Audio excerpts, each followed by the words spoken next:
Hello mga viewers, subscribers, followers at mga damador sa Luzon, Visayas, Mindanao.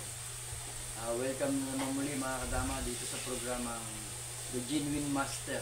Yan, ito yung Facebook ko mga kadama. Dito na naman tayo sa 116 versus 115 part 10. Tapos na tayo sa part 9. Yan mga kadama. Pride of second move pa rin. Pero bago natin umpisahan to, shoutout muna tayo sa mga damador. Kay Parcon Paras, ayan, nag-comment dun sa Pasig kagabi. Shoutout sa iyo. Salamat sa comment mo. At saka si Raymond Rabuya. Ayan, shoutout sa iyo. Christopher Alan ng Kogyo, pare Alan. Shoutout sa iyo. At si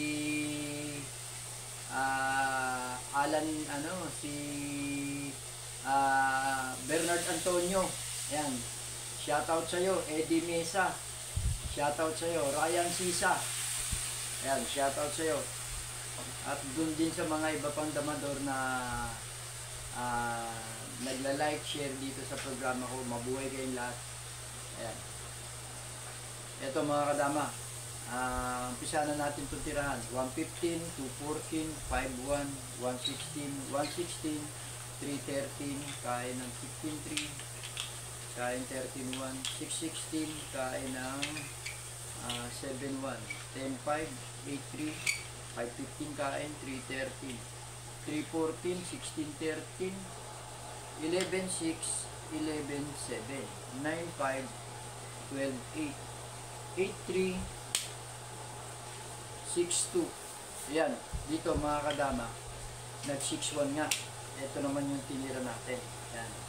Sinayang niya ng 15-15. Ang ginawa natin, sumabay lang tayo ng 5-1. Kumain siya dito. Kumain siya dito. Ito na yung part 12. Sinubuan pa rin tayo. Ay, part 10. Yan. Yung part 9 dito kumain. Ngayon, itong part 10. Ito pala yung part 9 dito kumain. Ito ngayon yung part 10 dito kumain. Baliktad. Yan. Ito na. Part 10 na tayo mga kadama. Yan. Pagkain niya dyan, 416 lang ang counter natin. Dito, mga kadama, marami na siyang binabuwalan. 5-1. Bawal na yung 5-1. 314. A3 lang tayo. Kakain siya dito. Bibigay lang natin. Dama na tayo. So, meron tayong part na pagdadaanan. Basta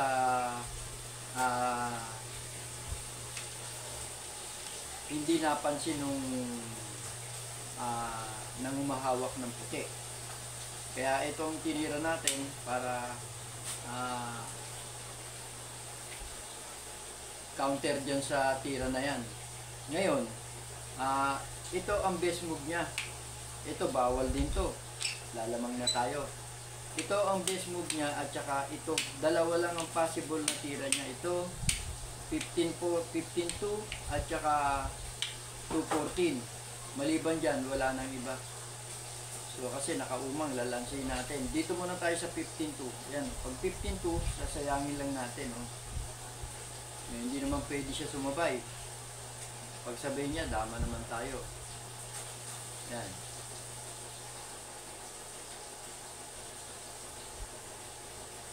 Dito, pwede siyang umilag.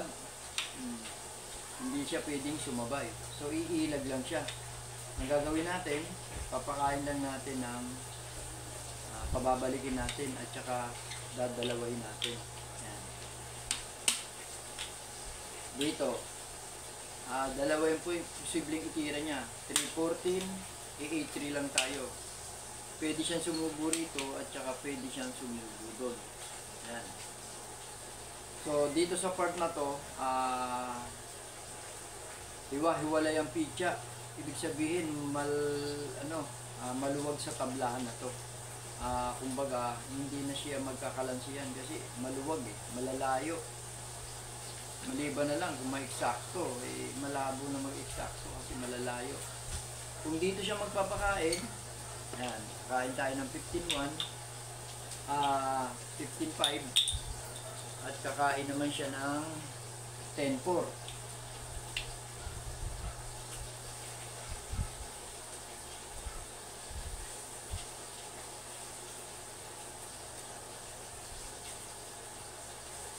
yan, 314 lang tayo. Kung magpo 14-15 siya dito, pwede na tayong 9.5 or 10.5. Yan. Dito, 9.5 lang tayo. Ngayon, si 7 to siya. Ganun lang tayo.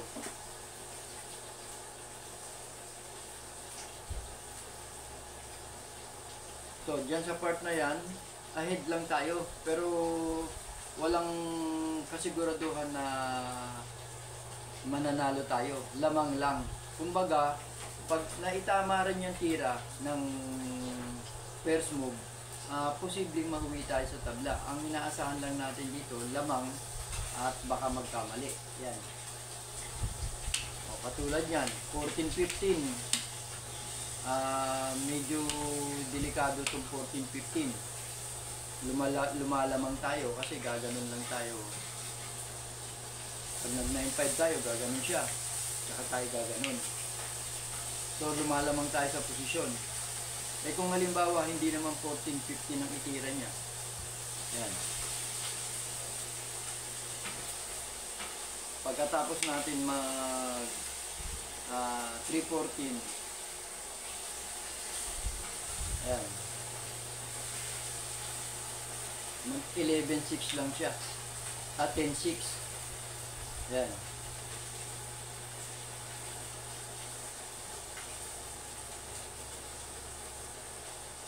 Tayo naman, pa 5-1 lang tayo.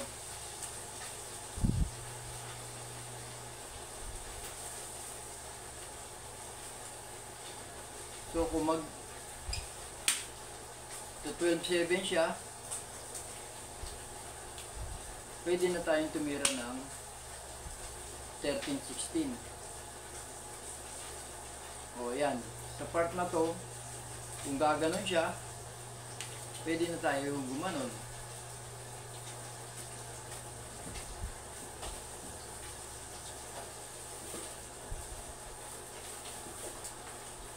So, dyan lang sa part na to, lamang lang tayo.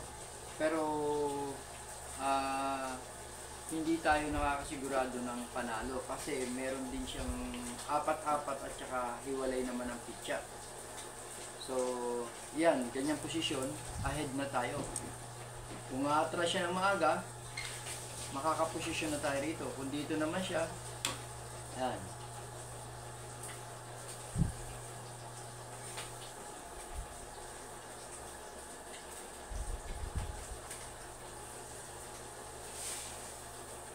Gaganon tayo, gaganon siya.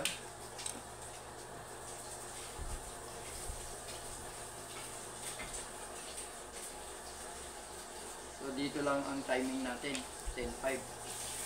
Kung gaganon siya, sasabay lang tayo. So, kung dito siya, meron na tayong ganon. Kung gaganon siya, eto naman tayo. Kaya pag 6-1 niya, sasabay natin, obligado dito kumain. Gaganon tayo, tsaka gaganon. So, gaganon na tayo. Gaganon siya, dadama rider. Pag dama na rito, dito tayo. So, gaganon siya, iilag lang tayo.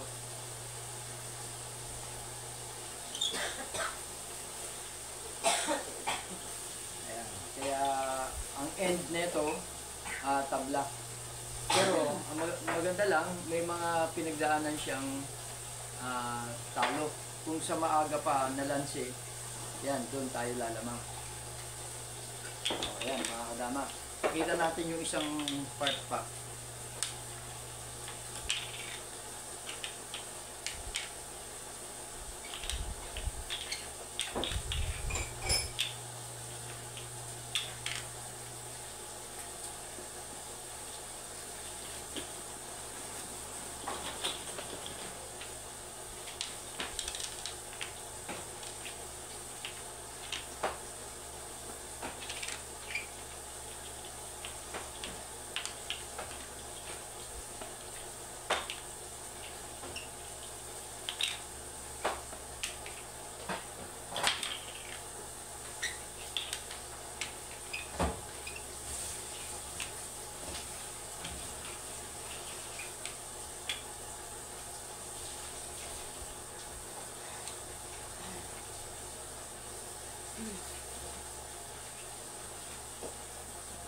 Yan.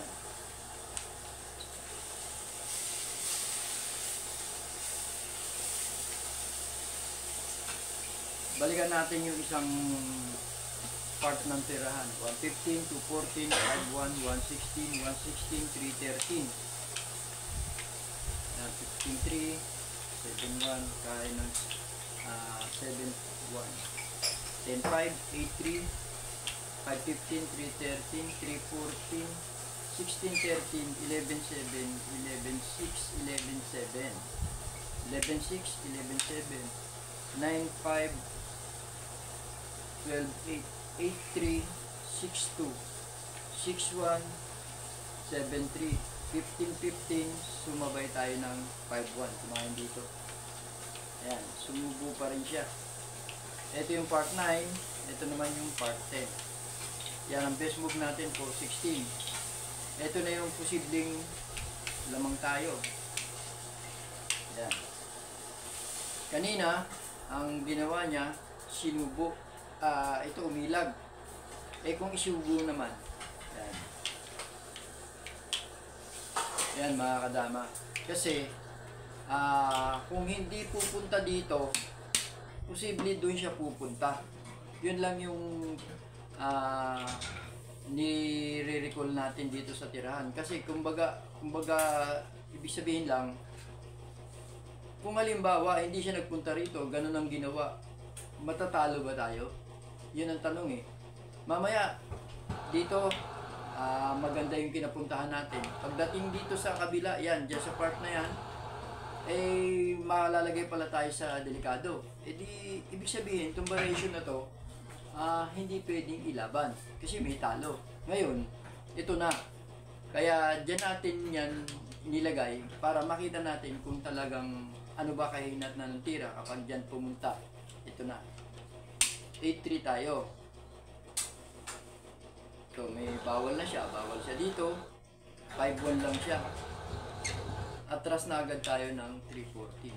Yan. 4-16 siya. Walang ibang best move for 16. Dahil kinokontrol niya na yung posisyon ng pitcha natin. 10-6 tayo. Imbis na 16-14, 16-13 siya. 9-5 lang tayo. Yan. Dito siya. So, tayo naman,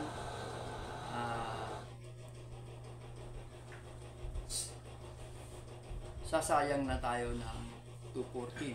Ganun siya. Dito lang tayo. So, babalik lang siya. Kung dito, di balde siya. O, yan.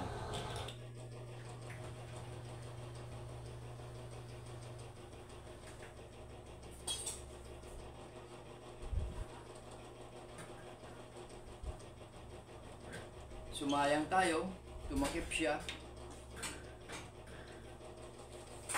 Ayan.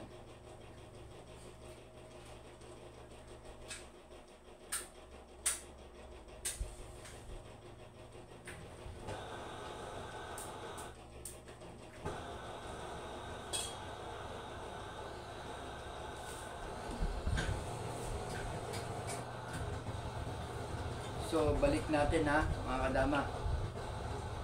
Dito ang possible na tira natin. So, kung dito siya,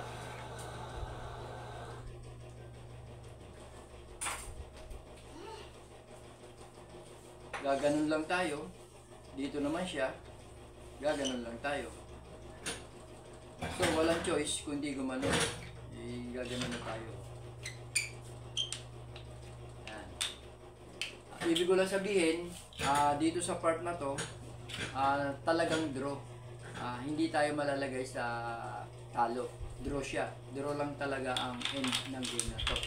At dito sa part na to, kaya natin sinasabi na tinatapos yung variation para malaman natin talaga kung pwede bang ilaban sa tirahan. Pwede naman kasi ang kinapuntahan naman tabla talaga ang end game nito. Meron tayong pinagdaanan na panalo, yun lang ang mahalaga. Pero dun sa part na tabla, tabla lang. Hindi tayo malalagay sa talo.